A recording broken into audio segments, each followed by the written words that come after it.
Oke guys, kembali lagi dengan channel YouTube saya Abdul Aziz Hambali. Dalam video yang saya buat ini membahas mengenai seorang komunikator dalam PLS. Yang pertama yang harus kita ketahui ialah profilnya, yaitu profil tokoh komunikator dalam praktik PLS.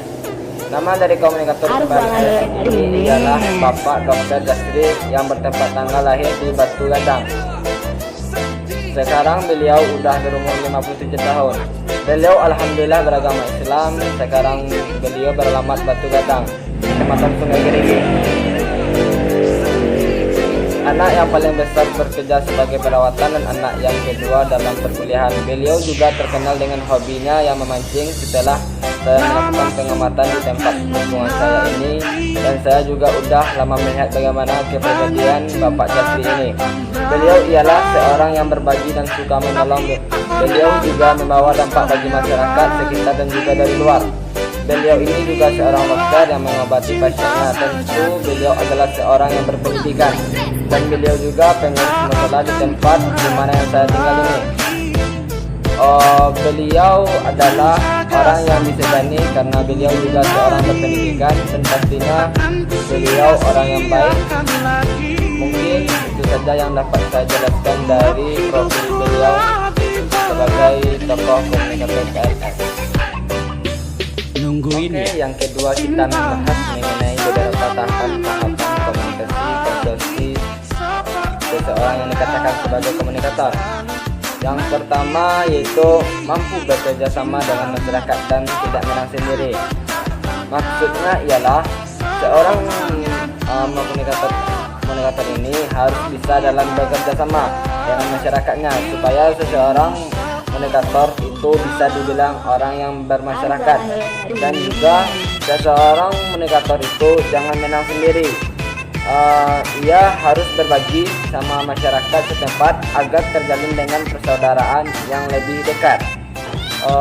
Terus yang kedua yaitu mampu membangun keluarga yang sejahtera, dimana tentunya seseorang yang komunikator itu harus perlu memperhatikan keluarganya dalam keadaan kesejahtera, harus terus kesejahtera terus.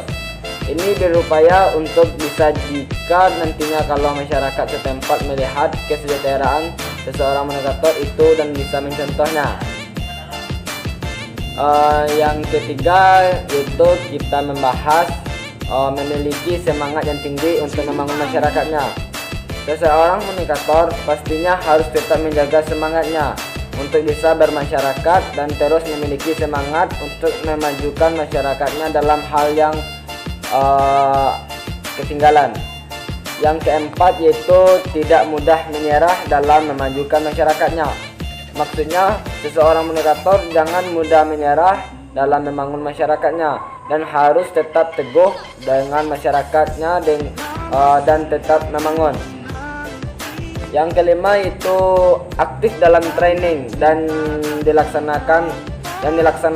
Maksudnya seseorang yang dikatakan komunikator harus dapat berpartisipasi dalam kegiatan acara dan harusnya berperan aktif dalam kegiatan training tersebut. Seterusnya yaitu yang keenam, saling membantu antar sesama. Maksudnya ialah harus dapat membantu masyarakat dalam kesusahan, dalam apapun, agar bisa memajukan masyarakatnya tersebut. Yang ketujuh yaitu dapat mempertahankan kedamaian. Tentunya seseorang komunikator ini harus dapat memantau warganya. Apabila terjadi kegaduhan, maka kepada ialah ia menuntaskan masalah tersebut, karena ia bisa dikatakan orang yang berpengaruh dalam menyelesaikan masalah tersebut.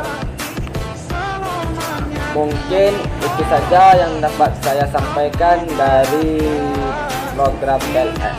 Sekian, terima kasih.